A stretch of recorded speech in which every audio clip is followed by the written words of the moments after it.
Bracket number 12 is in. Welcome, ladies and gentlemen, to the Cover One podcast. I am Russell Brown, and alongside me, my co-host, as always, Brad Kelly. Brad, my man, how's that Providence game going, buddy? They're down 10, but they're fighting. A couple seniors on the bench in foul trouble at the moment, but they're hanging in there. Well, not only are we like draft evaluators, quote unquote experts. I mean, we got like the bracket challenge, bracketology going on, and we talked about it in the pre-show here, folks. We got your brackets covered. It's Providence versus Michigan State. Just lock it in. It's happening, and that's just what's going to happen. Okay. Yeah, I don't know if Providence is that good, but we like them. They're scrappy, underdogs. A couple good seniors. Their experience the seniors have been in the tournament for 4 straight years. So we'll see how they do in March. But right now they're fighting, trying to win at Xavier. Hey, if they make it to the Final Four, I want a Final Four hat sent my way with Providence logo on it, so I can. I'll be at the Final Four. Don't worry. Oh, that'd be nuts. I mean, I don't know. They've got stuff here in Detroit as far as the first and second round. I'm thinking if Michigan State pulls into that side in that region, I might be going to a game, and it'll be a good time. Maybe I'll put it on Periscope Live on Twitter for everybody. We'll see. But let's talk football. Cover One, the podcast, is brought to you by First Down Playbook. First Down Playbook is the number one playbook resource for football coaches with over 30,000 plays. First Down Playbook is a database of youth, high school, and flag football plays, color-coded with coaching points for every position on every play. Check it out today at firstdownplaybook.com. That's First Down Playbook, one place, all the football. So we're jumping in here. Scouting Combine is this week. It's like Christmas Eve with the longest break between Christmas Eve and Christmas Day. Christmas Day obviously being the NFL draft. But we've got the Combine. We're going to preview some stuff. Talk quarterbacks, running backs, O-line, D-line, all that good stuff. And but before we do, I want to talk about some players that we were watching over the week. You were watching Simmie Cobbs from Indiana, the wide receiver. I was watching Dorance Armstrong, the defensive end out of Kansas, and Billy Price. I put together a breakdown on him, a full-on scouting report. And then you want to talk Notre Dame, NC State, that game that you were watching last night and in part of today because of just how much talent was on the field. And it's crazy, like almost every game with Notre Dame, there was just so much talent on the field. Am I right? Yeah, absolutely, especially when they're on offense. In that game in particular, when they're on offense, I mean, I had to watch it a couple times because, Nelson and McGlinchey and Smythe are all great blockers in their own right, and then going against an entire defensive line that's going to get drafted. So it was kind of like a thing that I had to take my time on, watch it multiple times just to get a good feel. And then there's other players too, like, the NC State running back, the whole backfield is pretty talented. And so, yeah, it was definitely – that game was full of talent. It was pretty entertaining. But, yeah, we'll get into that in a little bit. All right, well, let's jump into Simmie Cobbs. I mean, he's a receiver out of Indiana. He's a very interesting prospect, to say the least. He's going to measure out at probably, 6'3.5", 6'4", somewhere between, I would say, 215, 225 pounds. I mean, he's got the strong build of a receiver. He's got some off-the-field question marks, from my understanding. Is there anything that you saw with him that, like, stood out in a good way or in a bad way? So Simmie Cobbs, his strengths are definitely, winning contested catches, winning those 50-50 balls. Yep. That is something that they really tried to exploit for Indiana this past year. In their game against Ohio State, which was week 1, they threw him 3 consecutive fade balls. I think they're at about the 10-yard line into the end zone against Denzel Ward, and he caught the third one. So that's not a great catch rate in that sense, being 1 of 3, but it was a touchdown, and it was on who a lot of people think is cornerback 1. And it kind of, not me, but it showed that Indiana really focused on getting him the ball and really liked him in those 50-50 situations. I think that's a strength out of his. I think he has good hands. I think he has good body control. He's a guy, despite being bigger, kind of like we talked about ESB, being a little bit tighter when he tries to flip his hips and attack the catch point. Cobbs is really good at flipping his hips and rising towards the catch point. I think where he struggles is on his releases, and sometimes he doesn't get in position to make it because he really doesn't show much as far as his nuance in his stance. His lateral agility isn't really there, so he's fighting through contact so often, not really getting to a spot where he can rise up and get the ball. Yeah. But I think he is in that situation, and when the throw is accurate to where where he is instead of throwing to a landmark. If they throw to him, he's really good at winning those 50-50 balls. Right. When I watched him, I saw, similar things, not into the detail that you have because you are the wide receiver guru here. But, I saw a guy that, very impressive vertically because of his size. I was like, okay, he goes up, he runs a lot of vertical stuff. I saw, out routes and things like that. But it wasn't so much, he was a great route runner. He didn't run a whole lot of, I wasn't seeing post routes. I wasn't seeing the sharpened skills as far as running those routes. And at the catch point, I liked him there. I think in the red zone, he's going to be very gifted at the next level. He uses his size to his advantage for sure. And he's actually, he does okay after the catch. He makes. I think he does well after the catch. Yeah. Yeah. He makes some plays after the catch. So I like that about him. Where do you think, as far as the draft goes? I don't think he's, a round 2 or even a round 3 guy. Are we thinking day 3? I think he's a day 3 guy. I want to mention his after the catch ability. His legs are firing when he has the ball. He's dropping his shoulder. He's trying to run people over. His legs are turning through contact, and he picks up a lot of extra yards from it. I wish he showed that effort in other aspects of the game because he's another guy who's kind of lazy as a blocker. Yeah. And then, like you said, in his route running ability isn't great. And like you said, it was like basically fades and comebacks where like his route tree. Yes.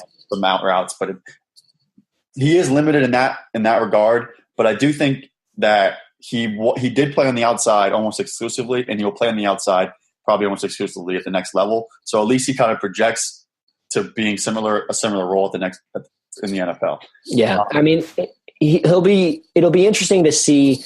Do you prefer a guy like that on the outside, or do you prefer a guy like that in the slot? Because there's so many different takes on that as far as receivers go. Like as far as you want to. I've heard people say you want a speedster in the slot, or you want a speedster on the outside that can, maybe not necessarily just beat the press, but just run right by it. How do you put him into an offense where you like him on the outside, but do you think he can be in the inside as a slot guy? I think that he's definitely an outside guy. I would rather have players who are quicker in the slot, guys who can win deep, but also can win outside the numbers are really what stretches the field. So a lot of guys will say you need an outside deep threat. But really what that means is you can win vertically and you can win out near the sideline outside the numbers, because that's going to stretch the defense vertically and horizontally when you can do that. So I think he's definitely an outside guy, and I would prefer someone a little bit quicker in the slot personally. As far as his draft projection goes, I think he is a day 3 guy, probably somewhere in the 4th, maybe late 4th, or maybe he could fall to the early 5th, but I think he's probably in that 4th round range. And I think that's about where I would take him. I don't love his game, but I do think that his contested catch ability will be a weapon, and like you said, in the red zone, and his size and his physical profile. And this past year, he was coming off an injury where I think he missed every game the year before. Yeah. So he probably wasn't even really at, he hasn't reached his full potential yet. So I think that he has potential. With that size, and I think he has decent athleticism. He has good potential, and I think that'll get him drafted around the 4th round. Yeah, I agree. I think about teams that could potentially use a guy like that on the outside, and maybe you throw him into the slot as a decoy here or there, but realistically, probably in the slot, realistically on the outside, but in the red zone. But teams that I think come to mind, the New York Jets obviously could use a receiver. They're probably going to potentially not in round 1, but in round 2 or 3, they could be looking at a receiver. You've got the New England Patriots, who they're hit or miss. There's this conversation right now, and I want to bring up the Patriots because I wanted to bring this up for you and put you on the spot with the New England Patriots and Rob Gronkowski. He's, I don't know if it's just a smokescreen, but there is the talks of potential retirement, and there goes a pretty valuable asset in the red zone. Could you see Simmie Cobbs as a potential fit in New England? I don't think he would be, because if they do, the Gronkowski thing, luckily he's owed a roster bonus by I think like March 14th, so they'll know if he's coming back for next year before the draft. So say he does retire, which I don't think he's going to, but the off chance that he does, at least they would have the time to prep for a tight end. Like maybe they could take Dallas Goedert at pick 31. Yeah. But as far as his fit in New England, I don't view him as a guy that Belichick is going to fall in love with, as far as his like lack of versatility. And like you said, there's some rumblings of off the field issues, his injury, his like kind of lack of effort when he's not involved with the ball. Mm-hmm. And I think they like Malcolm Mitchell coming back next year. Yeah. So I think that he's going to have a role on the outside. But other teams that he could fit into, I mean, Baltimore obviously needs a receiver. Chicago needs a receiver. And if they're not taking guys in round 1 or 2, then in round 3 and 4, they could definitely be looking at a guy like Simmie Cobbs. Right. Okay. That's fair. Now, I'm going to bring it on to Dorance Armstrong, a player that I watched out of Kansas, the defensive end. And he's an interesting evaluation because of the fact that he was a guy that going into the draft season, he kind of got some buzz, he got some hype, and it kind of just fell off. And he's falling behind guys like Harold Landry, Arden Key, Marcus Davenport especially, Bradley Chubb. There's quite a few edge rushers out there, and he's got the length, I think, at 6'4", 6'5", 245, 250 pounds. I like what I see from him with the long arms, the speed, and the hustle, and the bend off the edge. But he was a guy that this past year just wasn't necessarily the guy that you saw in 2016. He had 9 tackles for loss, 1.5 sacks. So it's like, what happened there? What changed? He's a player that I really like as far as run first, pass second type of guy, and you can play him, I think, on all 3 downs. Some would probably say you could play him as a 3-4 outside linebacker. You could play him as a 4-3 defensive end on the weak side. And I was just on the Auburn podcast with Zach Blackersby about an hour ago, and we talked about Jeff Holland out of Auburn. And I talked about how Matt Patricia brought up today at the scouting combine, 90% of teams in the NFL don't have a base defense really anymore. They play to the strengths and weaknesses of the offenses that they're playing against. And you don't really see these prototypical 4-3 schemes, 3-4 schemes. This is a player that I think, regardless of that, you could stand him up as a 3-4 outside backer and rush him off the edge, or you could just put him in a 4-3 weak defensive end spot, and you're going to get, I think, a good instinctive player who accelerates well. Again, the bend, I like the active hands. I don't know where he tests as far as the strength goes, but he's a player I like as far as maybe late round 2, early round 3 on the draft. And I think if Detroit is looking at an edge rusher, and I talked about this on my Twitter last night, Detroit is, they just tagged Ziggy Ansah at $17.5 million. I'm not saying the need for a defensive end goes away. I'm just saying at that point, if Harold Landry is off the board, which I think he will by the pick of 20, and Bradley Chubb, obviously he's not even in the discussion. If those guys are gone, I think looking at a defensive end is the way to do it in the second or third round, because there's no sense in reaching for a guy in round 1. And I think Dorance Armstrong is potentially a fit for them in the athletic ability, the versatility that he brings of standing up and putting his hand in the dirt. So if you haven't checked out Dorance Armstrong, be sure to check it out. And if you don't want to do it yourself, I'll put something together here in the next couple of days. He's a guy that I'm going to be writing on and breaking down some film. I got some all 22 on him. So I like him a lot. I think he's definitely a late round 2, early round 3 type of player. Have you watched any of him at all, or? I watched a little bit of him in the summertime, and like you said, when he had some buzz. Yeah. I think that's because he had a pretty good sack total last year, and I believe that dropped heavily this year. I haven't looked at his numbers. I did see him live in their game against Oklahoma. I believe that was the game that Baker was suspended or came back from his suspension. Yeah. And he flashed in that game. I thought he was pretty disruptive. I think he had a sack or 2. So I thought that, I haven't really broken down his film, but I kind of figured that his draft stock would have held steady this year just based off that one game and what I had seen the previous year. But I'm sure that, playing for Kansas doesn't exactly help that because they're pretty terrible. They're not very good. He's the only player out of Kansas to be at the combine right now. He had 10 sacks in 2016, getting all that buzz, 20 tackles for loss. And I really liked him. I like that high motor guy. And you look at how long his arms are, and it's like, okay, this guy is like a freak of nature, when you see some of the arm lengths that he has. And it's going to be interesting to see where he measures at the combine in the arm length. I wouldn't be surprised when we talk about arm length if he has one of the longer arm lengths in the combine. And I think that buzz will kind of create itself back up and pick out a little bit. And as far as the, shuttle times go, the three cone drill, I think he's going to test very well athletically. So I think he's gifted in that. I don't think he's going to be the strongest defensive end in the class by any means, but I think he's pretty consistent. And again, I round 2, round 3, you're looking for a mid-round depth player that would, be a depth player in through training camp and things like that, and then you go ahead and you get a starter. I think he's a fit for that. So it's going to be interesting to see how he translates. And then lastly, as far as the scouting goes, then we'll jump into the NC State Notre Dame game that you watched. Billy Price, I put together a scouting report on him in depth with a couple of clips in there, more than a couple. I think there was like 7. But this guy, when I put down the strengths and weaknesses, and Billy Price is a guy that I just like, it was wow. And it was, I was just, I don't know if I've had a player outside of maybe Quentin Nelson in this draft so far, when I put down strengths and weaknesses, when I go in depth, this is a guy that just has so many strengths compared to weaknesses.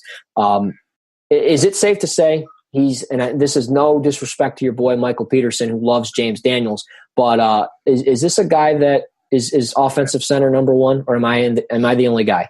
No, I think he's close to a consensus as center number 1. But I will say, just reading Michael Peterson's article, I haven't watched James Daniels' film. He looks like a beast, and he measured in very well today. Yep. So I'll definitely have to get to him and compare him. But from what I've seen of Billy Price, I think he's a 10-year pro at center. He's a Travis Frederick type as far as like immediate impact guy, and a guy who's going to be there for 10, 12 years. Yeah, he measured in today at 6'3", 305 pounds, 32-inch arms, 9 3/4 hands. So, he's got big hands, almost 10 inches. And I think that's something that really stood out to me when I'm watching him. Hand placement, very consistent inside. And there was times, guys would, double swipe those hands down and try to swim over them and swipe those hands and do those things. And he instantly just resets, and how quick he is at resetting and putting those hands back on the chest plate, locking out, maintaining leverage and steering with so much control. I love how quickly he gets into his pass set, which is as far as being a center. I get it. You're going pretty much before anybody else, but it's so quick, and he can snap the ball, pull, get out into the open space, and he operates well there. I think that's a little bit of a weakness at times. He lunges a little bit in that regard, but he's a good combo blocker. Again, there's just, dude, you got to check out the scouting report at cover1.net. He got a grade of 5.2, I believe, off the top of my head. But this was a player that, Billy Price gave up a total of 10 pressures this past year on 381 pass block snaps, which is pretty good. It's not the best as far as the country goes, but it's still, a pass blocking efficiency of 98.0 is pretty damn good in my opinion. And I think right now he's a top 25 pick. I've got a first-round grade on him. I think he's going to be, despite not playing a premier position in football, I think he's going to be a premier player at the next level. So I like him a lot in the back end of round 1. I think the Buffalo Bills, ideal fit with 2 first-round picks. He's a player I like potentially as well with Minnesota. I know they just drafted Pat Elflein out of Ohio State, but Price has the ability to play guard too. So pairing those guys back up might not be a bad plan for Minnesota. Yeah, I definitely agree with that. Because we saw that in 2016 with Ohio State and their offensive line, which in my opinion was a pretty dominant group. Yeah. So I think that would be an awesome fit for them. I think he'd be an awesome piece in anywhere that doesn't have an interior offensive lineman because, like you said, he can play guard. I think he has the size for guard. And then he has the experience at center and guard. So pretty much any interior offensive line could probably use him. Even a team like Dallas, I know they're picking at 19, but like they need a left guard, and so like he could slide over there. Just as an example of a team who is missing that one piece on the interior. Right. So yeah, I think he ends up in the back end of round 1 and makes an immediate impact. Right. And in 2016, Billy Price, he played guard. He was a second-team All-American.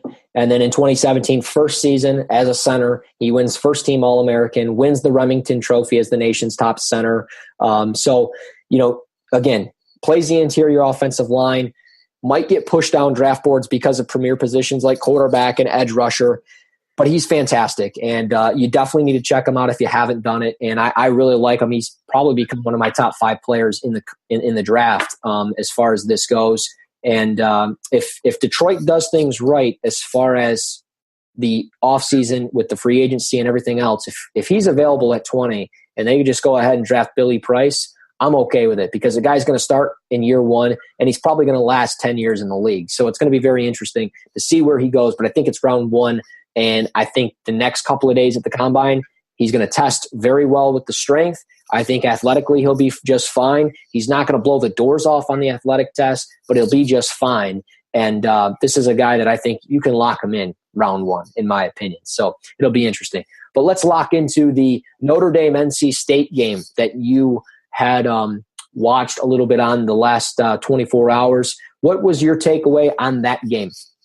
Well, I think the number one takeaway, the number one thing that I was looking for was how Quentin Nelson and Mike McGlinchey and Durham Smythe, to an extent, handled the defensive line from NC State, that all 4 of them are going to end up getting drafted this year. Like Bradley Chubb would be a top 10 pick, and I think Justin Jones, BJ Hill, and Contavious Street all probably go before round 5, probably in the first 4 rounds, maybe in the first 5 rounds. So it was an absolute NFL offensive line. The first takeaway that I had was that I was very impressed with Mike McGlinchey. He's all-around game. He stymied Bradley Chubb multiple times. Preach, brother, preach. He had multiple good pass sets on him. He was great in the run game. His hat placement was good. His punch was strong. He was driving guys out. I think that he was the best player in that game.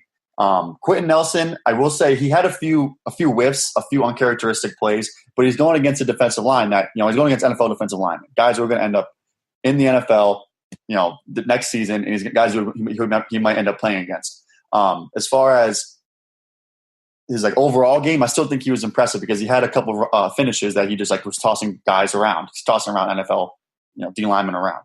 Yeah. So for every mistake that he made, he had 2 great plays, and I think that he is, as far as the safest player, he's probably the safest player in the draft. He's my number 1 player in the draft.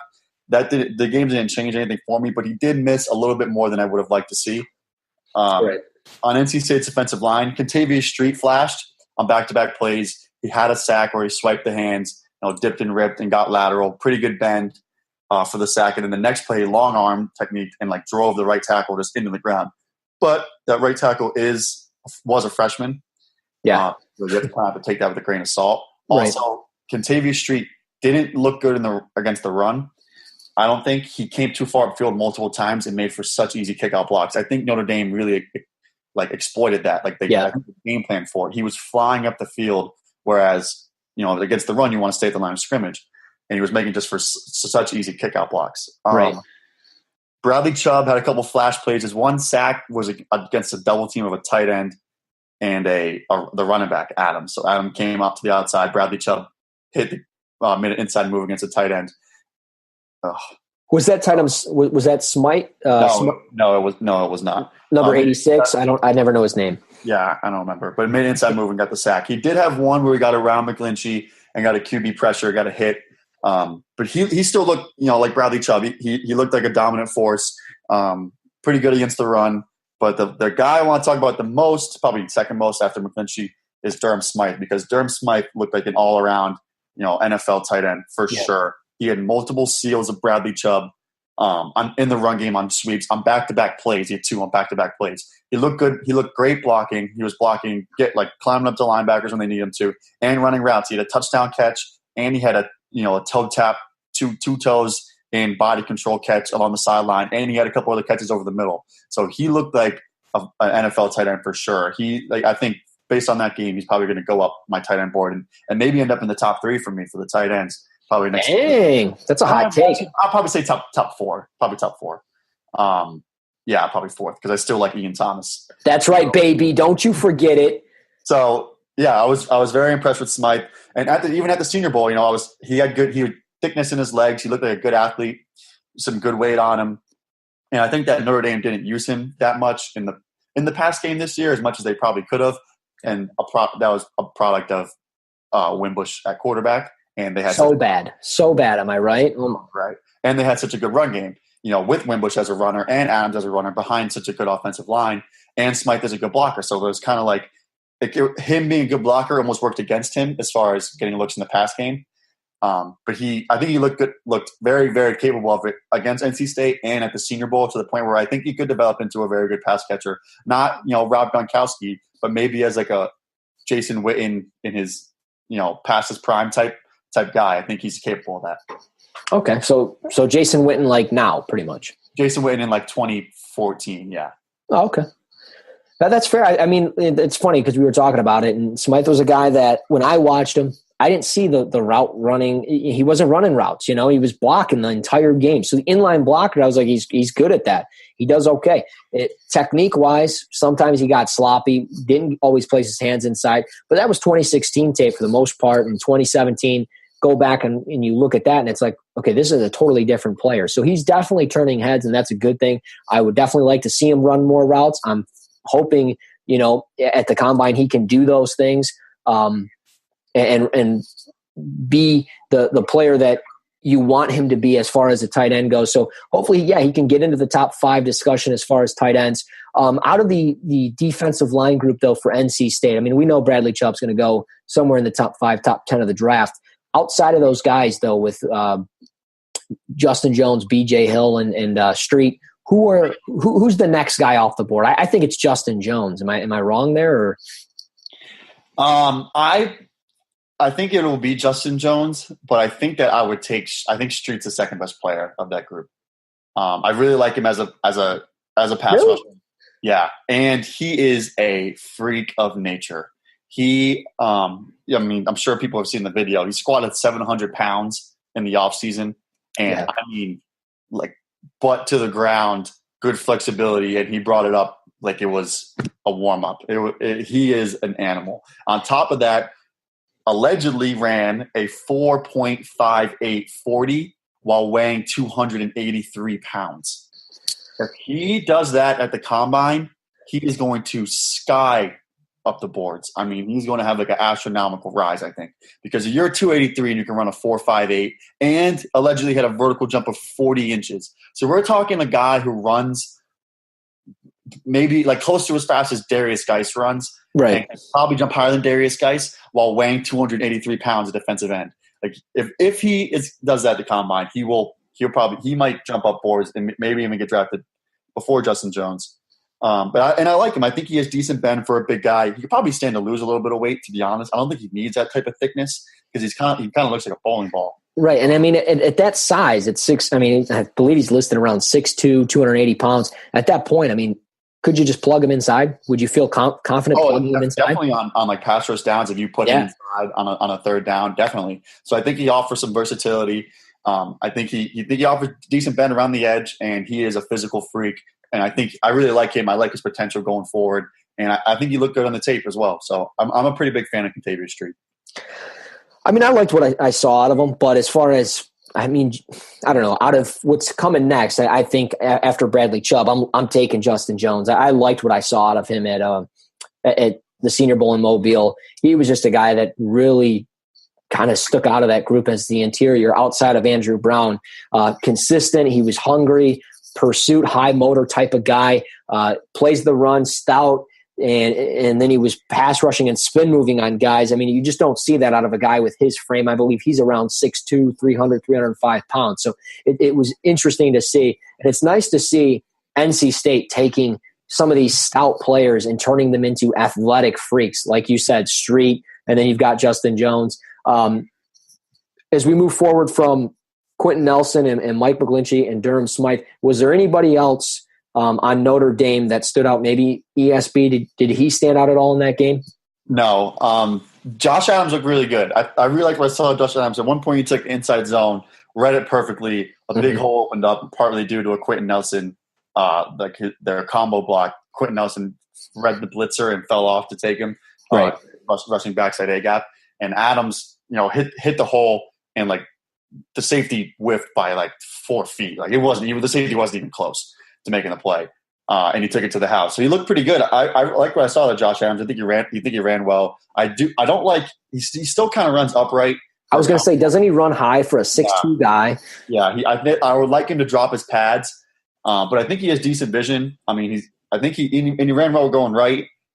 which wasn't the strength of Notre Dame's offensive line. Right. But I think he looked pretty good that game against a defensive line, like we said, that all four of them are going to get drafted. So I think Josh Adams isn't a bad option, especially if a team maybe is looking to get a more power back earlier on, like maybe like a Rashad Penny, who's like, a pretty big guy, and then miss out on him. I think Adams is a decent option in the later rounds. Yeah, for sure.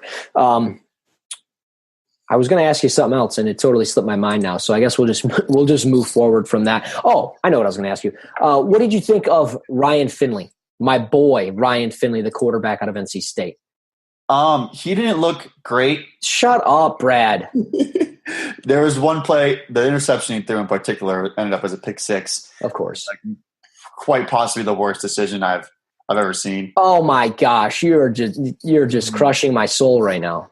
So basically, they tried to draw Notre Dame offsides, and a D-end flinched. So they snapped the ball, and no one on the NC State offensive line moved like at all during the play. Yeah. Ryan Finley rolls out to the right and just throws it up literally right into a corner's chest. The corner, since the offensive line didn't move, had like a free walk to the end zone, and he had a convoy. I mean, there was like 5 dudes ahead of him as he ran, and he grabs a guy's back for 35 yards, and then the guy blocks one lineman who started to pursue, and he walks into the guy who was leading, and he walks into the end zone. It was like, Finley, what are you doing? Hey, it's all right. Throw that away. It was his worst game of the year. It was his first pick in 7 games on the season. He threw for 45% completion percentage. It's fine. Ryan Finley's going to be just fine. QB1 for 2019. You can put it in the books, baby. I'm okay with that at the moment. But yeah, that game against Notre Dame, he looked not great. By the way, Providence lost, so my stress levels are about to lessen a lot right now. So. Oh man. Well, now we got downer Brad for the rest of the show. As we move forward to the combine preview, it's okay, man. Michigan State's still alive and well. They'll play Friday. It's all right. They got the first round bye in the Big Ten tournament, but let's move forward to the combine where everything actually starts on Friday. I'm loving my segues today, by the way.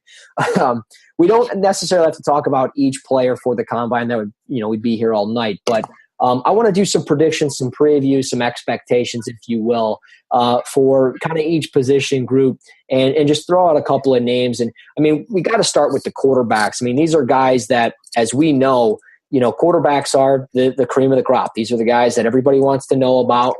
Everybody wants to talk about these guys.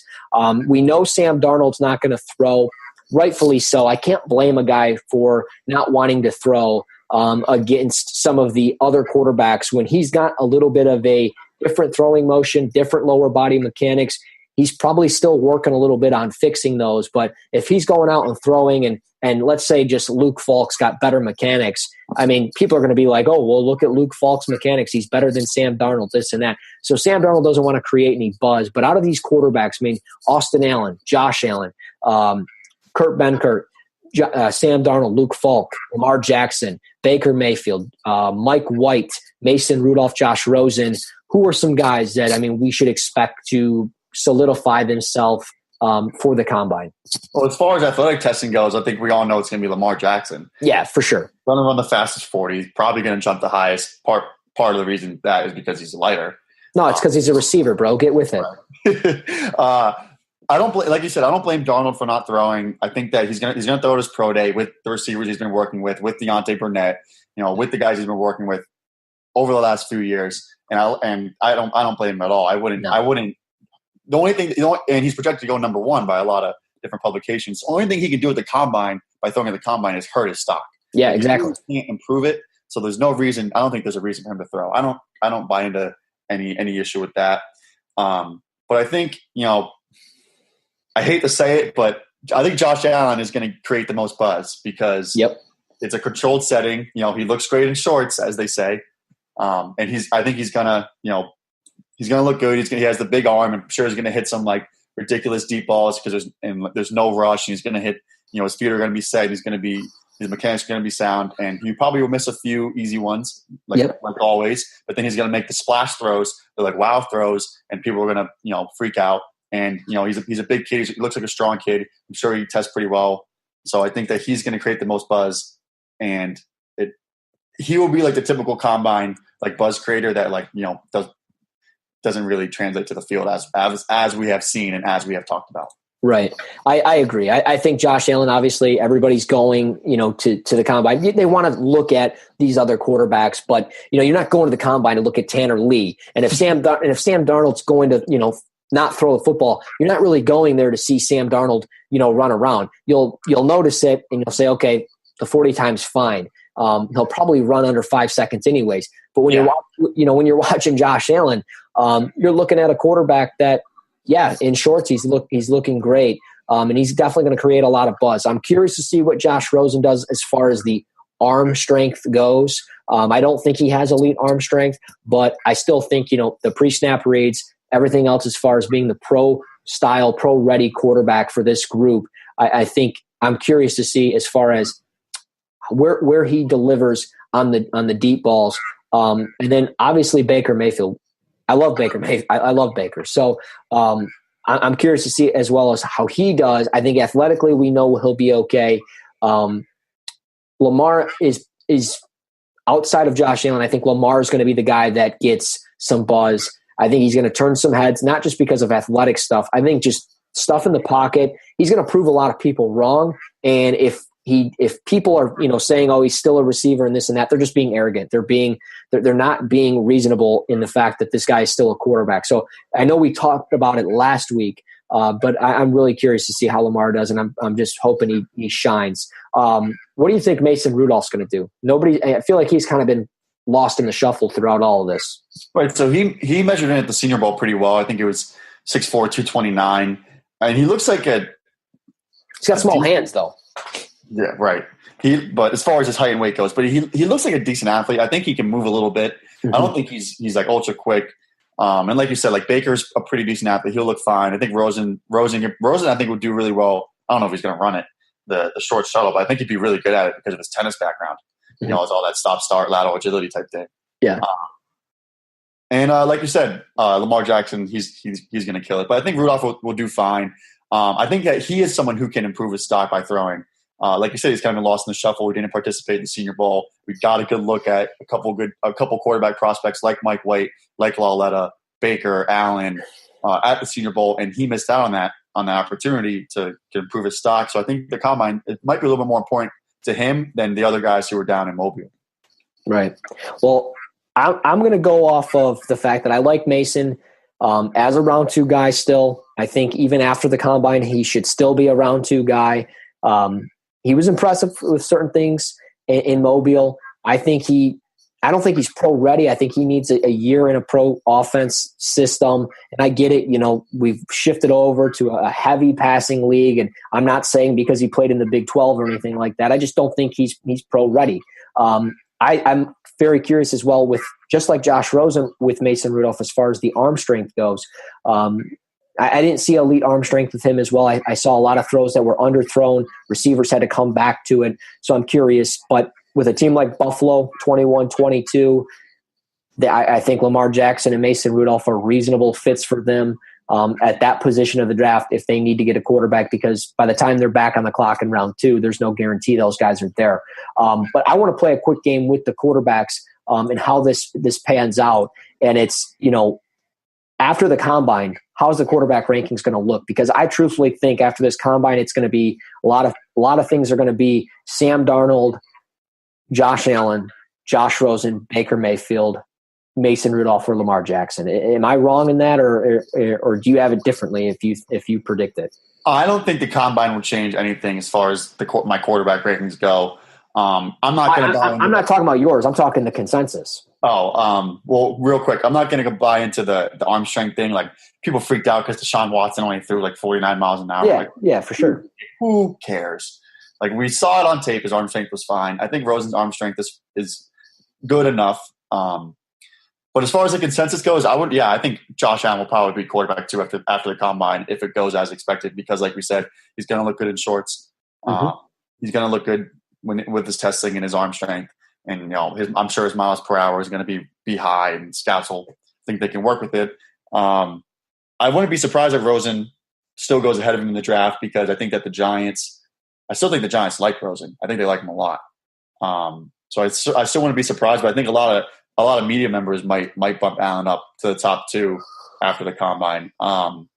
Lamar Jackson, I think that he should be able to make some good throws at the combine. And another guy in a controlled setting where he's going to be able to get his feet set and he probably make some splash throws. Rudolph, I don't think he has that great of arm strength. I think that was a nice catchable deep ball. I can hit some guys in stride with his ball placement. Yeah. His accuracy, but I don't think his arm strength is crazy. It's crazy good. I don't think that's going to bump his stock up over Lamar Jackson. Not in my opinion. That's fair. Let's move forward to the running backs. A lot of them weighed in today, and we saw Saquon Barkley at 6'2", 233, which is just beastly for how quick he is on film.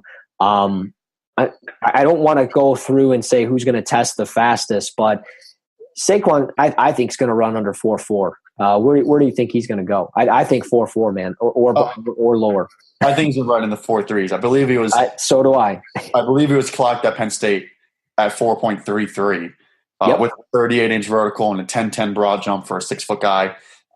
He's gonna absolutely crush it. And he weighed in good. I always use Zeke as my template for height and weight, and he's 5'11", 226. I like 5'11", 6 foot for running backs. Barkley at 6 foot 233 is fine with me. It's perfect. If you're 6 foot and you're 230, I think that's a good weight for you as a running back if you can keep your explosiveness, which Barkley obviously has. I liked Geis's measurement at 5'10.5", 224. I think that's perfect. I would like to see 5'11", 224, but I'm not going to complain about him missing half of an inch. And I also don't care that he has short arms. That is the dumbest thing I saw on Twitter today. Was that the only drafted first-round running back or something? I don't even know what it was, but somehow got to compare to Trent Richardson because Trent Richardson has short arms. That is just the most horrendous argument I've ever heard in my life.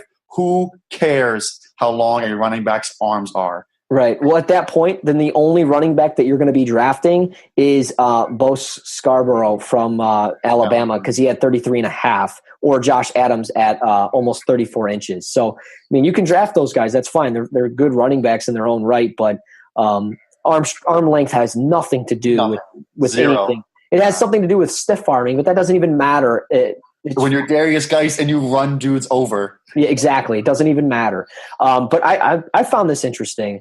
Akram Wadley out of Iowa, measured in at 5'9", 194. I believe this was pretty similar to where he was at the Senior Bowl. He gained 6 pounds since the Senior Bowl. Yep. And, I mean, you want to talk arm length, 29.5 with him. But he's a guy that, we talked about guys that were lost in the shuffle. We talked Mason Rudolph. Akram, Wadley was a guy that was he had some high praise, and now he's kind of fallen behind guys like even Kerryon Johnson. Why do you think that is? I mean, I think personally it's just because he's undersized, and I don't think his frame could really maybe last as an every down back, but as a pass catcher, as a guy that's shifty across the middle, I like that. And he made some moves down in Mobile. He can cut and do those things, but I don't know if he's going to be a guy that's going to be an every down starter. Where do you have him? I really like Akram Wadley. I'm a big fan of him. I've been a fan of him for a few years. I agree with you. I don't think his frame holds up as an every down back, but I've been saying, he could be James White for the for sure. White leaves in free agency and be a pass catcher back and be a change of pace guy and only have a few carries a game, but still make a big impact. Mm-hmm. And I think that like you said, he weighed in at 188 in Mobile, and I think he looked shifty enough. And if he could stay at that level of shiftiness while weighing 194, or while weighing, maybe he could put on 198 by the start of the year or by year 2. I think that's a good weight for a guy who's 5'9", good enough to hold up in the league. Yeah, and not just get the snot kicked out of him. So I think that I'm encouraged by the fact that he's 194. I hope that his agility testing is as good as you would hope. You think it is based on tape as that heavier weight. Right. Well, it'll be interesting to see where he goes. I think he's probably going to be, one of those late day 2, day 3 type of guys. Yeah, I think he's a day 3 pick. With these, yeah. I mean, and the only way he goes into, late day 2 is simply because, like you said, the testing. And something that was surprising to me, simply because of testing, is Ronald Jones, 5'11", 205. This is a guy that's been getting a lot of buzz for what he does as a zone runner out of USC. and the RPOs that they run there and the zone blocking that they have there. At 205, I mean, I know that's okay. Being over 200 pounds is okay, but this is a guy that is, unlike Wadley, Jones is being projected to be an every down back. Does that concern you with him at 205? A little bit, but it's simply for testing, right? It's a guy that wants to get the highest 40 time and boost his stock even more, right? I think that he has a chance to be the highest 40 time among the running backs. But I think that's where he played at. I think he was around 200. He was listed at around 200 pounds. Right. Now he kind of reminds me of Jamal Charles, and I believe Charles at the combine was 5'11", like 199. Right. And he's a guy who held up pretty well for the first like 6 or 7 years of his career, and then got hurt like 3 straight seasons. So as far as, and Jones is young, he's only 20 years old. As far as him in the next like 5-6 years, I think he'll be fine holding up. Yeah. He's a young guy. He still has room to grow. He's 20 years old.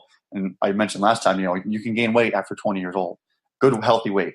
So I think that's okay. And he is under 6 foot, and he is a speed guy, and he's a one cut like zone back. I'm a big fan of Ronald Jones. I have him RB3 behind Saquon and Darius Geis. So I have high expectations from him. I think he's a first-round pick. I would like him to gain weight, but he is a year behind some other guys as far as age goes, and hopefully he ends up being more of a 210, 215 pounder by year 2, by year 3. Yeah, I agree. I mean, I think he can definitely add the weight. I think simply 205 is off the testing purposes. This is a guy that wants to try and, really boost his stock. I think he's got, good enough stock as already borderline first rounder, if not already a first rounder. He's running back 5 on my board behind Sonny Michel and Nick Chubb. Michel weighed in today at 214 and 5'10 and a half, which is as quick and as elusive as he is. I love those numbers for him. And then Nick Chubb, 5'10", 227. I was pretty much expecting that 225, 230 range, and he's right there in the middle. So he's a guy who's going to absolutely crush the combine. I think so too. He coming out of high school, he had like the highest spark rating like of all time, and he's been working. I read a piece by Monday Morning Quarterback. He's been working with his coach from high school. Instead of going to like a training facility, like going to IMG, something like that, he went back to his high school to work out. He's been doing he started off doing 3 days. He was in the gym Thursday at 6 a.m. after their national championship game, which was on a Monday night. Mm-hmm. It's crazy. It's crazy. Right. And he was doing 3 days for months. Now he's, tapered it down to 2 days as the combine has gotten closer. But his high school coach has said that he has hit all the weightlifting numbers, all the squat numbers, the clean numbers, the bench numbers that he hit pre-injury when he was an athletic freak, where he was the highest spark rating type of athlete. So I think that he is going to really kill the combine. He's going to help his stock for sure. And I like that size for him, 227, 5'10". Mm-hmm. I think that's a really good weight, and he does bring some power behind him, and it's definitely justified with his frame of 227. Right. Well, as a Lions fan, and I always spin stuff to the Lions because that's what I'm going to do. And I expect the same for you to do with the Patriots. If Nick Chubb's there for the Lions in round 2, they better take the guy, I swear. But moving forward to the receivers, and this is your group in particular. I don't know as far as who's going to run the best 40 time, because there are so many receivers. I believe 44 or 45 receivers in total. But I think the guy that I'm going to go with the best 40 time, I'm going a little bit on a limb here, but I'm going to go ahead and say your boy, Dante Pettis. I don't think he'll run the fastest 40, but I think he'll have the highest vertical. He's been measured at a 41-inch vertical at University of Washington, and they haven't fudged anything. If you look at their numbers from last year for Buda Baker and Sidney Jones and those guys, they were even with what they were tested at earlier in their careers at University of Washington. So I think he's going to vertical 40 inches. I think that the fastest 40 among the receivers is going to be DJ Chark. He's a track background. You're probably right. Yeah, he has great vertical speed. He's a strider, and his entire family has track backgrounds. He comes, I think his parents were both ran college track. That might have been when they met. I don't remember the whole story, but I think he's a guy. I think he'll run the fastest 40, and Pettis will probably have the highest vertical. Fair game. That's fair game. I mean, how tall is Pettis? 5'10"? He's listed at 6'1". 6'1". Hope he hits it. Well, let's hope, because if he hits 6'1" and he has the highest vertical, wide receiver 1 might actually happen. Who knows? 6'0", 10. That's going to be his height. Put it on the board. Put it on the board. You heard it, folks. Put it on the board. Looking at the names, though, some of these guys. I remember watching Cam Phillips in the summer. I was impressed with him. I don't know if you've gotten to him out of Virginia Tech. He was a little bit of a vertical threat guy. I liked what I saw with things. I thought he was limited getting off the press, and as far as a complete route runner, he's not there yet. But I like him as a late round flyer. Is he a guy that you could see maybe doing some things here at the combine? I think so. He's pretty quick. I think he has decent speed. I'm more excited to see Kuti from Texas Tech. Yeah, as far as kind of a smaller guy who can really move. Mm-hmm. He's a guy whose 40 time is going to be blazing. Yeah. I think he's going to be fast in all the agility drills. The 3-cone, the short shuttle. I think he's going to be, even like in the vertical. I mean, he's an explosive guy. He's a little bit on the lighter side. I think he was only at 185. But I would be more excited to see Kuti and what he can do more so than Cam Phillips or any other guy you see in the slot, like Deontay Burnett and Richie James. I think they're quick. I think they're like little jitterbug type of guys. But I think Kuti is the superior athlete to that classification of wide receivers in this class. Right. Well, what about his teammate as far as Dylan Cantrell also out of Texas Tech? I love his frame, listed at 6'3", 220. If he comes in at 6'3", 220, and he's broad shouldered, he's big in the upper body. He looks like he's pretty rocked up. If he can get a high vertical, like if he verticals like 36 while having that frame, he's going to be a guy that they think can rebound. And he's flashed. I always go back to this tape I talk about all the time. I think I mentioned this one time per day, at least in my life. Pat Mahomes versus Baylor.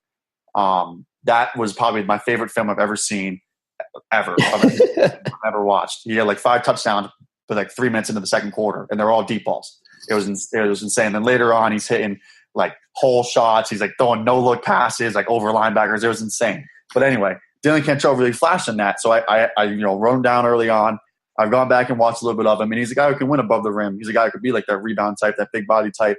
So if he has a good vertical jump and he comes in at that 6'3", 220, long arms, big frame, he's a guy who can easily improve his stock just because of his potential with his size. For sure. A name I'm really hoping to see, good results, because I like him as a prospect as far as a route runner, is Cedric Wilson. I really liked him going into the Senior Bowl. I thought he did okay there. I mean, he didn't flash incredible ability, but right. he made some decent plays, and I'm just hoping he tests well and kind of solidifies himself. He'll probably be a day 3 guy, just simply how this receiver class is turning out. But what are your thoughts on him? I mean, I've got day 3. I think route running wise, though, the upside is there, and he's, I think, a little bit more consistent as a route runner compared to other guys in the class. I like Cedric Wilson. He's a guy who's going to be fighting for my top 12. He's kind of going to be right in that range, like that 12 to 15 type of range. I like him going to the Senior Bowl too. I think the biggest thing with him, I think he's going to test well. He's a guy who's pretty flexible, especially for a guy who's, I think he was a legit 6'3". I think the biggest thing for him is going to be his weight. I believe he was 188 at Mobile. In Mobile. If he could be Akram Wiley did, it'd be 195 at 6'3", that's going to bode a lot well because teams are going to think he's going to be able to hold up and his frame will last in the league. Yeah. But if he weighs under 190 at 6'3", that's kind of scary. That's teetering on being a little bit too skinny, despite the fact that I think he'll test well agility wise. So I think that's a pretty big thing for him. I'm sure he'll be fine. Mm-hmm. After the month and a half, maybe a month. How long has it been since Mobile? Month? Yeah, I'm sure he's probably put on some pounds, especially training at a big performance center like that. So hopefully he weighs in over 195. I think that would be the biggest thing. The biggest thing for him would be the weight. Yeah, for sure. Moving forward to the offensive line, and then we'll get to the defensive line. I think we'll just keep the trenches together here. Offensive linemen, they all measured in today. Orlando Brown, let's start at the top, 6'7", 345, just a massive human being, 35-inch arms, but surprisingly not the biggest hands, 9 and almost 10 inches, but 9 and 3/4.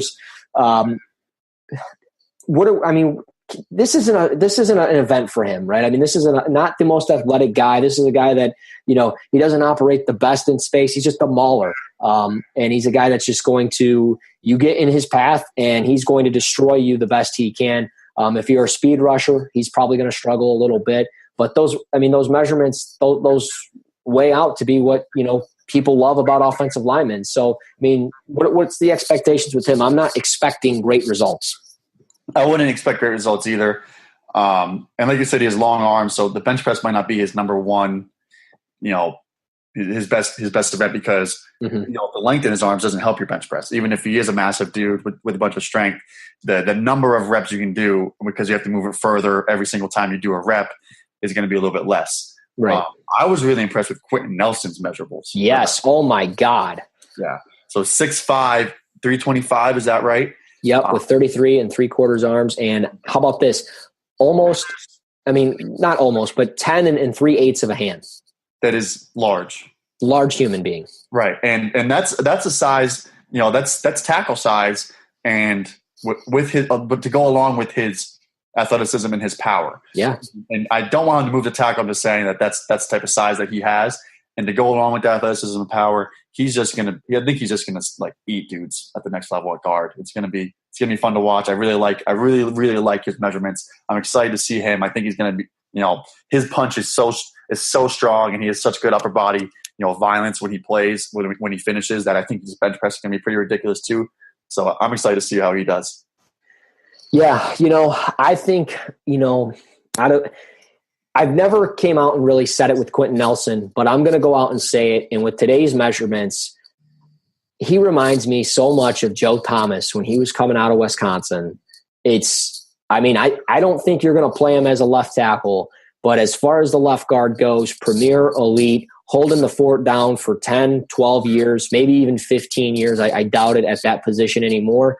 But Quentin Nelson, dude, he's fantastic. I love what I see from him. He's definitely a one or two best player in the draft and a safe pick for sure. We talk about Josh Rosen to the Giants, and I know, we think secretly they like him, and some smoke screens are going up that, they might not get a quarterback and they might look at a veteran quarterback and all those things, which isn't a bad option for them down the line. But passing on Quentin Nelson, it's going to be tough for them to do, even if it is the second overall pick. And if they trade down, I think it's all signs pointing to Quentin Nelson. So today really solidified himself with the measurements. I'm excited to see what he does as far as the testing goes. Billy Price, this is my guy, as we talked about, 6'3", 305. I like those things, as far as the measurements go. Frank Ragnow, this was an interesting guy, 6'5", 312. You talked about Billy Price's Travis Frederick. I think Frank Ragnow, and it could be just an Arkansas thing, but 6'5", 312 for Frank Ragnow. Coming off an injury, I think it's pretty impressive with him, and I'm excited to see what he can do as far as testing goes. Right. So I wanted to make the Billy Price to Travis Frederick distinction just based on the fact that I think that Frederick came in as a rookie and I think he might have been all pro as a rookie. But he was a guy who was right away was a great player for them, and he's a guy who's going to be, he's been a great player since, and he's going to be a 10-year starter. Yeah. I think that's what Billy Price is. Not necessarily comparing their games. I do agree that the Frank Ragnow comparison probably fits better for Travis as far as the Travis Frederick comparison goes. That's what I was talking about. Right. Yeah. But yeah, I like James Daniels' measurements too. He was 6'3.5", I think, and like 306. Which is pretty good. Good long arms, 80-inch wingspan. So I think all of them had good. All three of those guys, who I think are most people's top three centers, all had good measurements and all did nothing to hurt their stock today as far as how they weighed in. Yeah, a guy that we talked about earlier, Mike McGlinchey, 6'7", almost 6'8", 309, 34-inch arms, 10-inch hands, really stood out. This guy, I don't like him as a left tackle, but I love him as a right tackle, and I think people that, don't have him as a top three offensive tackle, I don't get it. I don't see it. I don't see how you have somebody over him other than you can maybe make a case for Orlando Brown, definitely Connor Williams. But I really like McGlinchey. And as far as Connor Williams goes, little underwhelming, 6'5", 296. Right, yeah. 33-inch arms and 10.5 hands. That all fits well. But, I think the guard takes are going to be fierce on this one, right? I definitely think they are because he's only 296. Yeah. I think that's exactly what I said as soon as I saw it. I was like, oh, he's getting kicked in. Yep. He's a guy who could, because he's like we've talked about, his tape in 2016 was so good and was dominant, and he has a guy he's so powerful when he finishes blocks, kind of like Quentin Nelson, that maybe he is a guard at the next level, and he is like a close to Quentin Nelson as far as guard play goes. It would probably take a little bit more time for him to develop into that, but I think that maybe a team thinks that they could get a Quentin Nelson type guard with Connor Williams 15 picks later. Right, absolutely. But as far as McGlinchey goes, I mean, 6'7" and 7/8. He's 6'8". He's 6'8" in his 81-inch wingspan. Can you imagine a guy that's almost 6'8", and let's just say 6'8", and he's that athletic? I mean, he's freakishly talented, and it's incredible. Yeah, and so what's 81 inch? How many feet and inches is that? 81 inches, 6'9". Yeah. So he's 6'8" with a 6'9" wingspan. I mean, he's built well. He's a 310. Big hands, long arms. I don't think he doesn't look like a guy who has any bad weight to him. And he, like you said, he's athletic. I mean, he's a guy. I'm so impressed with Mike McGlinchey. And Mike Mayock really kind of stuck his neck out for him. So he knew him when he was in high school and in college, and he's a guy who he would really say, this is my guy. Not that I'm a huge Mike Mayock fan, but I really agree with him and Mike McGlinchey. I love him as a top 3 tackle.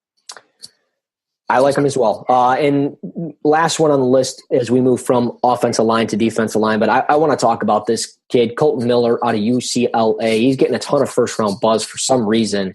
The measurements there, though, 6'8.5", 309 as far as pounds, and then 35 or 34-inch arms, and 10 3/4 hands. So, I mean, this guy, he's built. I mean, he's a big guy.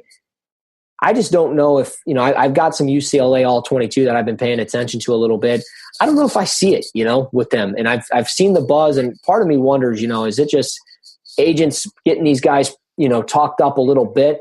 I don't see it with Colton Miller as far as a left tackle at the next level, or even a round 1 talent right now. So Colton Miller is an interesting case because he's a little bit taller than McGlinchey, a little bit longer over wingspan, and a little bit bigger of hands. Mm-hmm. And I think they're the same weight. So he's obviously a big guy. I think the important thing with him is going to be, at 6'9" or 6'8" and 5/8", can he play with good leverage? Can he see undersized pads? Right. The pass rusher is only 6'2", 6'3". Are they going to be able to get into him because he can't win with leverage? Yeah. On top of that, I think his kick steps are bad. I don't think he's enough step at all. Yeah. But with that size, and I think he's a good athlete, he kind of reminds me of like a Nate Solder early on, whereas is a guy that if he gets obviously I'm going to compare him to a Patriot, but if it's not this Skarnecchia as his O-line coach, could they fix that kick step and suddenly he becomes a good left tackle, or at least serviceable in pass pro and great in the run game? I think it's possible, and I think that if the Patriots don't re-sign Nate Solder and they can get Colton Miller at the end of round 2, then that's not that bad of a pick. No, that's a fantastic pick. I think that's a good spot for him to go, and it would be a great situation. So I think that I don't like him in round 1 because I think his technique needs work. Yeah, fine-tune that. Guys, I think he's definitely a candidate to be a developmental guy. Yeah, no, I like him in that regard. Josh Allen of left tackles. Oh, thanks a lot, Mel Kiper. Thank you so much. Let's move forward to the defensive linemen, and then we'll close it out with the linebackers and DBs. Defensive line. I mean, I've got Mo Hurst. I think this guy is going to absolutely light up the combine. I've got him as my top-ranked D tackle. I think he's a top 10 player in the class. I've been preaching it for a while. And I think he's going to just light this combine up in every single athletic drill there is. And when you move into, even the bench press, I know he's probably going to measure in around 6'1", 6'2". If he's around, 200, hopefully 85, 290 pounds, I think you're cooking with gas there. And I'm really impressed with what I've seen from him thus far on tape. I like how disruptive he is. And I think the Aaron Donald-like rise, I've read that from a couple of people. I think that's real. I think if he lights this thing up, I mean, I wouldn't be surprised if he was a top 15 pick when it's all said and done. I really like Mo Hurst. I'm excited to see Deron Payne as far as the athletic test goes, because that guy, he has a ton of power. He can throw the shot put like a country mile. On top of that, he's pretty light-footed. Like obviously, everyone saw the game where he had a toe tap catch in the end zone after running with the ball and cutting back on the. I think it was a fumble. He picked up the fumble, so he's pretty light on his feet for a guy who's that big. And I think that's going to translate into like some crazy numbers as far as the athletic test goes for defensive tackles. So he's a guy I'm most excited for as far as the DTs go. Outside of those two, I mean, I like Deron Payne as well. And I think, like you said, the quick feet, very good, strong player. I like him a lot. And I've got him, I believe he's my defensive tackle number 3 or 4 on the board. I can't remember. I don't have it in front of me. But moving on beyond, the D tackles off the edge, I'm excited to see what Arden Key does. I'll be honest. He's a guy that doesn't stand out on film to me. I see what people like, but work ethic is a big issue with me. I don't like when I see that. I'm curious to see where Harold Landry measures out, and I want to see how the athletic testing goes. I compare him to Derek Barnett, so I think that'll be pretty similar, I'm hoping. And I'm just hoping, unlike Barnett, who, granted, great first-round pick for the Eagles, great rookie this past year, but he had issues finishing drills, had, the hamstring issues and stuff like that. Hopefully that doesn't happen with Harold Landry. But a guy that I'm really sleeping on off the edge is Josh Sweat out of Florida State. I don't think, the athletic testing is going to be outstanding, but this was a guy that was a former top prospect coming out of high school. He had some injury concerns. I think he's a real sleeper at the position, and I think athletically he's going to test pretty well. So I'm curious to see how he does with everything. You mentioned Harold Landry, and I'm most excited. The most excited I am for a drill as far as the edge guys goes is Harold Landry's 3-cone. Yeah. He has the best bend in the class. Mm-hmm. He's one of the fastest DNs in the class, maybe if not the fastest. So his 40 time will be good, but I'm excited for the 3-cone. And you mentioned Barnett, and I think that's great because the one drill that Derek Barnett stood out in was the 3-cone drill. He ran 6.96. According to Mock Optimal, is the 88th percentile. I just looked that up. But I think that's something that Harold Landry could even replicate or do better than. Like, he could be a 6'9", 6'9", 2, 3-cone guy and be in the 90th percentile in the 3-cone and show off that bend that he has and really give himself that top 15 grade, because that's the most important drill for the edge guys go, in my opinion, because it shows how much you can bend and how you can run that tight circle. So I think that if he does do as well as I think he does, I think he will be a top 15 pick. I definitely don't think he'll fall past Dallas at pick 19. I agree. And that's why, I brought it up on my Twitter with the Detroit Lions. They just franchise tagged Ziggy Ansah at $17.5 million. And, who's to say they don't go out in free agency and find a cheap option to play opposite of him at, $4-5 million. Might not be the smartest move to do, but for a year or two, I don't think that really hurts you. And I understand the need of drafting another edge rusher. I agree. But realistically, if it's not Landry or Chubb, and Chubb's not even a realistic option anymore because, he's a top 5 player in the class. If it's not Landry, who probably is going to go in the top 15 of the draft, why reach for a guy? I don't want to reach for Marcus Davenport. I don't want Arden Key. I don't want to take these guys. I want to get good value with these picks. I want versatile players, and I don't want to be reaching for guys. So with Landry, there's no way I think he's in the top 20 after the combine. I think he's going to be a top 15 guy. But let's move to the linebackers. Let's move to the DBs. Linebackers. I mean, is this going to be the Tremaine Edmonds show? I think to an extent it will be. I like Edmonds as an athlete, but Roquan Smith is probably faster. Oh, I yeah, think for sure. Is going to be better in the short shuttle. I'm excited to see Uchenna Nwosu because that's kind of my guy. He's a dude who's he walked into the weigh-ins in Mobile and he has no neck. But he also has such a great first step that I think that he's another guy with a 3-cone drill that I think is really be able to kill it. And then I'm excited to see Rashaan Evans. I think Rashaan Evans is a good athlete. I think his first-round tape. I am subtweeting someone as we speak about him. Nice, you subtweet monster. No, I'm not. But basically, yes, you are. Basically, talking about him on this podcast is a subtweet. But I think he's first-round tape. I definitely think he's first-round tape. I think he's a first-round player, despite him not having a high market share, which I just found out is a thing for defensive players. So I think that I'm excited to see him, and I hope he tests well, and I hope he gets taken in the top 20. Agreed. I two names I also like. Kamiko Toure out of Rutgers. I like him a lot. Saw him down in Mobile. He flashed. I think he could be a 4-3 weak side linebacker if you want to talk about specific scheme fits for the people out there. But 3-4 edge rusher I think is pretty ideal for him. I like the length that he brings. He's got long arms, pretty good burst off the line of scrimmage, a nice bend. Another name, though, too, is Matthew Thomas out of Florida State.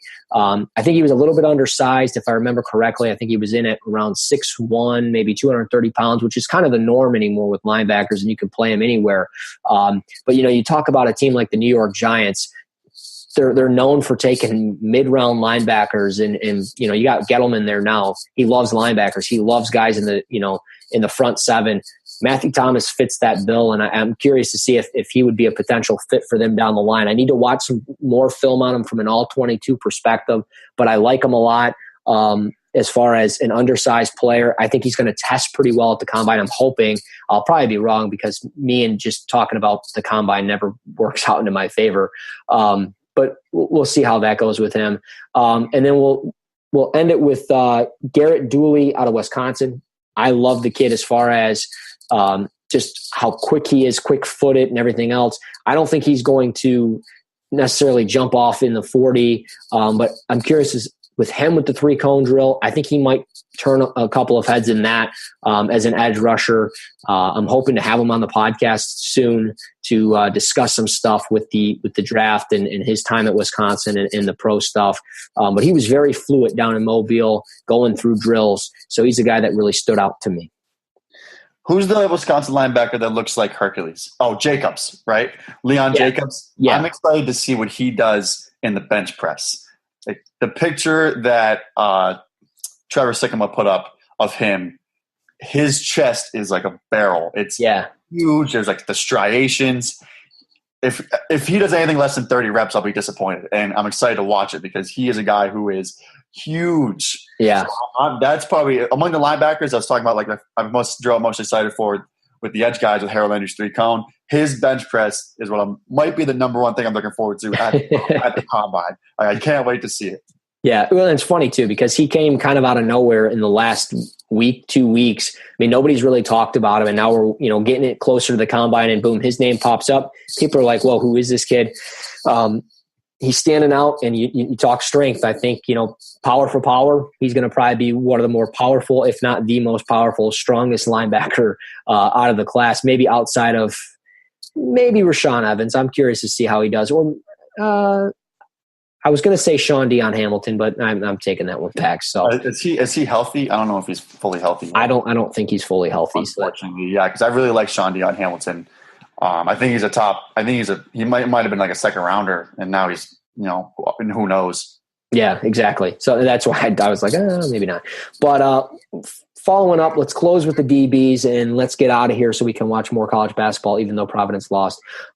Sorry. Right, Villanova's on now, so just right into the next game. That's right, baby. That's right. Moving to the DBs. This is a group that outside of the top couple of corners, I don't know if people are really paying attention to the group. Maybe they are, maybe they're not. I don't feel like this corner group is getting talked about, and this defensive back group is getting as talked about as much as last year's class, in my personal opinion. But there's still some very talented players: Isaiah Oliver, Mike Hughes, MJ Stewart, who I was not that impressed with him down in Mobile, by the way. I thought he looked okay, but nothing really flashed. I saw him get beat by your boy DJ Shark out of LSU a couple of times, especially on a deep pattern. So I'm curious to see how he does. Who's going to be the guy that really kind of sticks out the most? I think it's going to be Isaiah Oliver from Colorado, and I hope it's not because he is who I want the Patriots to take at pick 31. So I don't want him to blow up the combine so much that he takes himself out of the running for the late first round.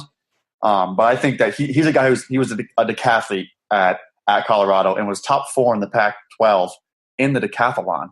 So he is an all-around athlete. He's explosive. He's fast. He has great flexibility, and he has good size. I think he's listed at 6 foot. He looks like his arms go on forever, like he slaps his kneecaps when he walks. So he's a guy, I think, when he gets measured and when he gets on the field, is going to look so fluid and be so explosive that he's going to really, as an overall thing, he might not have the fastest 40 or the highest vertical, but he might be top 5 in all the different all the different events at the combine. Maybe not the bench press, but so I think that he's a guy, as far as can help his stock, will help his stock the most. But when it comes to 40 times at the corners, I think the two big dogs are Dante Jackson and at LSU and Tony Brown out of Alabama. Dante Jackson, another track guy. Tony Brown's another track guy. Tony Brown was number 14 in the country at NCAA Nationals last year in the 100-meter. He is fast.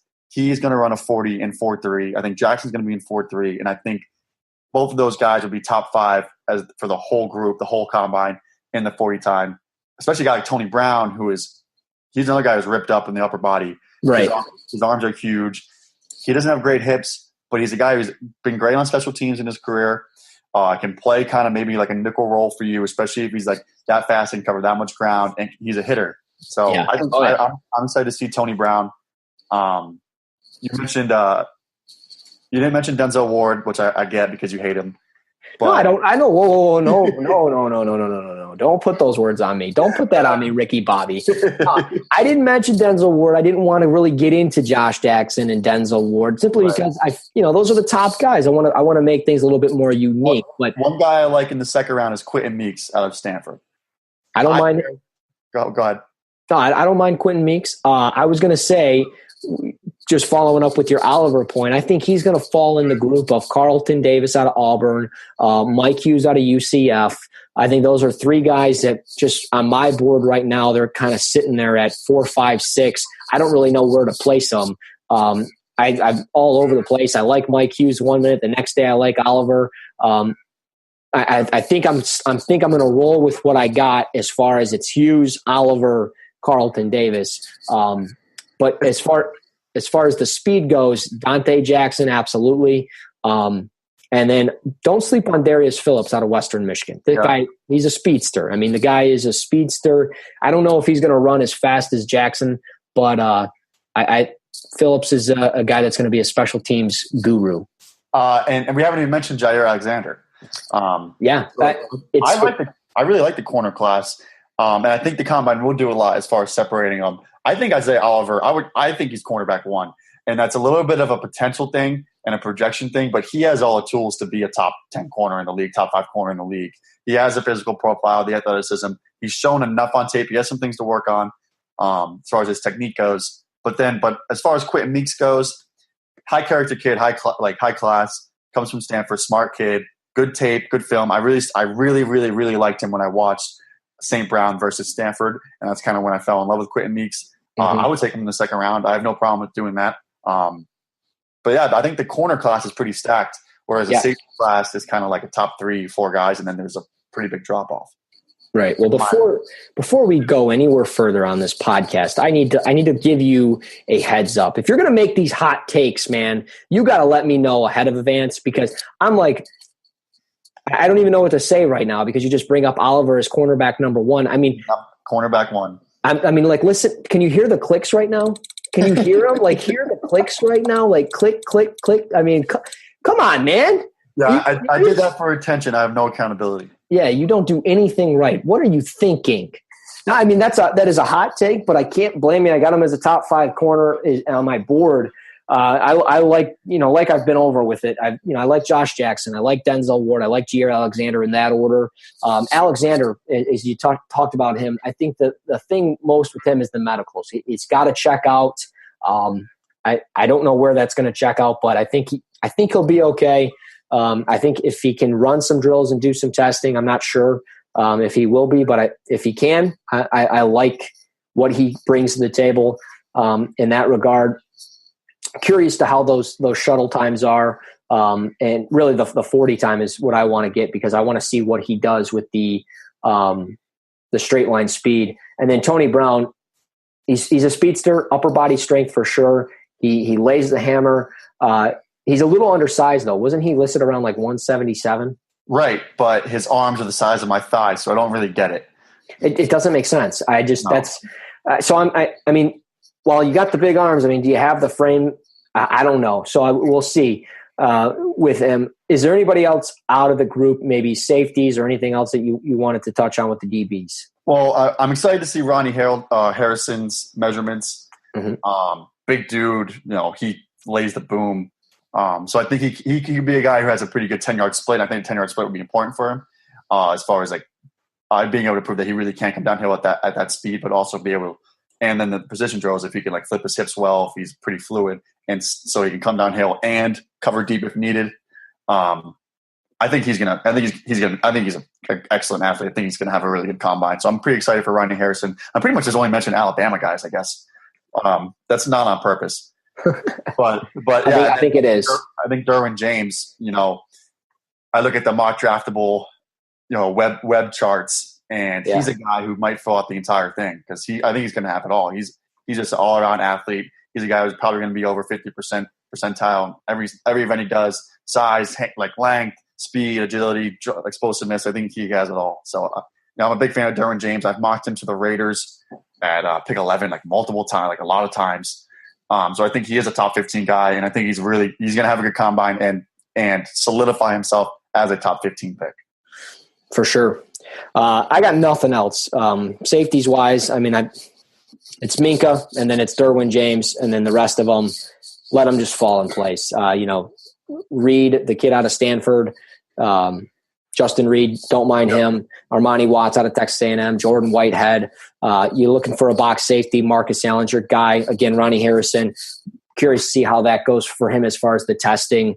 I talked about Stephen Roberts a little bit out of Auburn on the Auburn podcast 2 hours ago. He's a speedster, so I'm curious to see if he does anything. Dominique Sanders, you know what? I watched tape with him and the cover one guys down in Mobile, and the cover two stuff that I was watching with him, it was just like, you know what? I don't know, man. I don't know if I can trust you in coverage. You're very lazy at coming over the top. Just doesn't look fluid with the hips. I don't know. I know he's made some plays. He was pretty reliable for the most part for them, but he did give up the big play in the national championship game. And he did it a couple of times throughout the season on the film that we were watching. So I question him. The one guy, I'll throw it, the last guy that we'll talk about is, where did his name go? Because I'm going to butcher it. The kid out of Northwestern, the safety out of Northwestern. Godwin Quebecky. I don't know. I don't know his name. But he's a player that I watched this past year quite frequently out of the Big Ten. And I like what I see. The ball skills are there. I don't know where he's going to test. I wouldn't be surprised, if his 40 was in that, 4 or 5 range. But he's a good tackler. He's good in coverage. He's got the ball skills. I think he's a late round flyer somewhere that you could see, maybe even like in the 4th round somewhere, maybe 5th round, where he's got the starter upside. So for those who don't know how his name is spelled, his last name is Igwebuike, which I would guess would be Igwub. I don't know. I don't know. I don't know either, man. I was not prepared to talk about him, and then I saw his name, and I was like, I should probably definitely mention this guy because I like him a lot. So, yeah, I mean, whatever. You can make fun of me and subtweet me all you want about how I butcher. I do it all the time. I don't care. Anything else to add? What do you got coming out this week as far as any scouting reports or film breakdowns? I have a few more receivers to get to, but I'm kind of starting to make my way onto the edge guys and the O-linemen. I'm probably going to watch Harold Landry this week. Because I'm a Boston College fan. I wouldn't say that I'm like a diehard fan, kind of New England area college football. It's just not. It's not the same as the Midwest or the South, or even out on the West Coast. But I am excited for Harold Landry. I'll probably watch some full games of Boston College to get to also see Cameron Moore and get to see Isaac Yiadom, and then even look ahead at Zach Allen next year, who I'm a big fan of. Write that down. All right. Yeah, Isaac Yiadom, Cameron Moore, corner. I like them both as late round guys. I really like Yiadom. Down in Mobile, he clamped up Michael Gallup all week. I've mentioned that a couple times. So I'll probably watch some Boston College guys and see what I can come up with. Absolutely. Well, I look forward to it. You guys should definitely check it out at Brad Kelly 17. Did I get that right on Twitter? That is correct. And then obviously, of course, head over to cover1.net.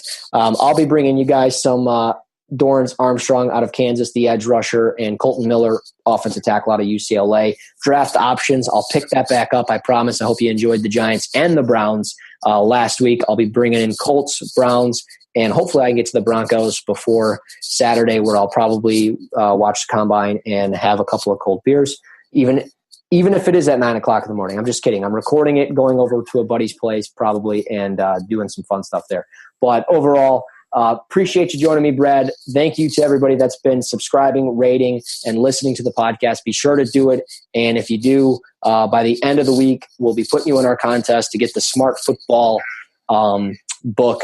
That is fantastic by Chris B. Brown. So be sure to do it. Give us 5 stars. Do all the good stuff. Until next time, I'm Russell Brown. That's Brad Kelly. This is Cover One, the podcast.